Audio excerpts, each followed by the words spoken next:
The Mystic Will by Godfrey Leland. Chapter 8. The Constructive Faculties. He who hath learned a single art can thrive, I ween, in any part. German proverb. He would have taught you how you might employ yourself, and many did to him repair, and certes not in vain, he had inventions rare. Wordsworth. When I had, after many years of study and research in England and on the continent, developed the theory that all practical, technical education of youth should be preceded by a light or easy training on an aesthetic basis, or the minor arts, I for 4 years, to test the scheme, was engaged in teaching in the city of Philadelphia, every week in separate classes, 200 children, besides a number of ladies. These were from the public schools of the city. The total number of these public pupils was then 110,000. My pupils were taught, firstly, simple outline decorative design, with drawing at the same time. After this, according to sex, easy embroidery, wood carving, modeling in clay, leatherwork, carpentering, inlaying, repoussé modeling in clay, porcelain painting, and other small arts. Nearly all of the pupils, who were from 10 to 16 years of age, acquired 2 or 3, if not all, of these arts, and then very easily found employment in factories or fabrics, etc. Many people believed that this was all waste of money and time, and quite unknown to me. At their instigation, an inquiry was made of all the teachers in the public schools as to the standing of my art pupils in their other classes, it being confidently anticipated that they would be found to have fallen behind. And the result of the investigation was that the 200 were in advance of the 110,000 in every branch: geography, arithmetic, history, and so on. It was not remarkable, because boys and girls who had, at an average age of 12 or 13, learned the principles of design and its practical application to several kinds of handiwork, and knew the differences and characteristics of Gothic, Arabesque, or Greek patterns, all developed a far greater intelligence in general thought and conversation than others.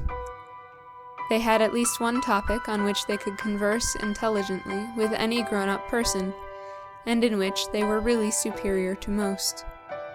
They soon found this out.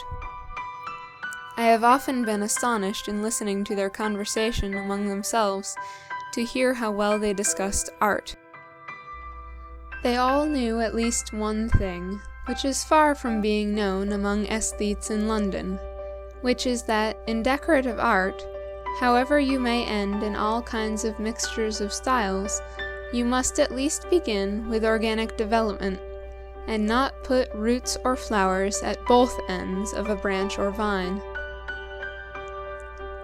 The secret of it all is that those who from an early age develop the constructive faculty, especially if this be done in a pleasing, easy manner with agreeable work, also develop with it the intellect, and that very rapidly to a very remarkable degree. There are reasons for this. Drawing, when properly taught, stimulates visual perception or eye memory. This is strikingly the case when the pupil has a model placed in one room, and, after studying it, goes into another room to reproduce it from memory. Original design, which, when properly taught, is learned with incredible ease by all children, stimulates observation to a remarkable degree. The result of such education is to develop a great general quickness of perception and thought. Now, be it observed that if anyone desires to learn design or any art, it may be greatly facilitated by the application to it of will and foresight, and, in the beginning, self-suggestion. He who understands the three as one sees in it a higher or more energetic kind of self-discipline than most people practice. In the end, they come to the same as a vigorous effort of the will. Thus, having mastered the very easy principles of design, which govern all organic development or vegetable growth, as set forth in a plant with roots, offshoots, or crochets, and end ornaments, flowers, or finials, with the circle, spiral, and offshooting ornaments, rings made into vines and wave patterns, all of which can be understood in an hour with diagrams. Let the beginner attempt a design, the simpler the better, and reproduce it from memory. If, on going to bed, he will impress it on his mind that on the morrow he would like to make more designs, or that it must be done, he will probably feel the impulse and succeed. This is the more likely because patterns impress themselves very vividly on the memory or imagination, and when studied, are easily recalled after a little practice. The manner in which most artists form an idea, or project their minds to a plan or invention, be it a statue or picture, and the way they think it over and anticipate it, very often actually seeing the picture in a finished state in imagination, all amounts to foresight and hypnotic preparation in a crude, imperfect form. If any artist who is gifted with resolution and perseverance will simply make trial of the method here recommended, he will assuredly find that it is a great aid to invention. It is probable that half the general average cleverness of men is due to their having learned, as boys, games, or the art of making something, or mending and repairing. In any case, if they had learned to use their hands and their inventiveness or adaptability, they would have been the better for it. That the innumerable multitude of people who can do nothing of the kind, and who take no real interest in anything except spending money and gossiping, are to be really pitied, is true. Some of them once had minds, and these are the most pitiful or pitiable of all.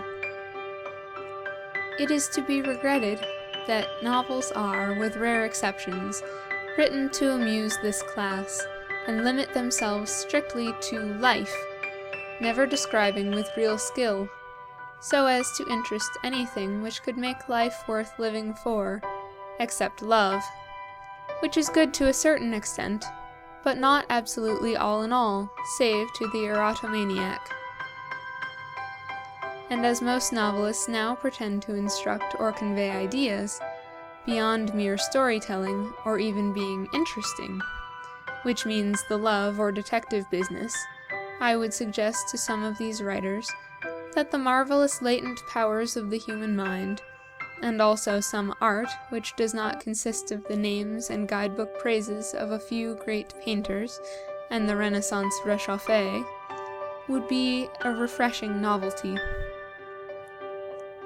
The ancient Romans were thoroughly persuaded that exercitatione et usu, by exercising the physical faculties in every way, by which they meant art as well as gymnastics, and by making such practice habitual, they could develop intellect, in illustration of which Lycurgus once took 2 puppies of the same litter, and had the one brought up to hunt, while the other was nursed at home in all luxury.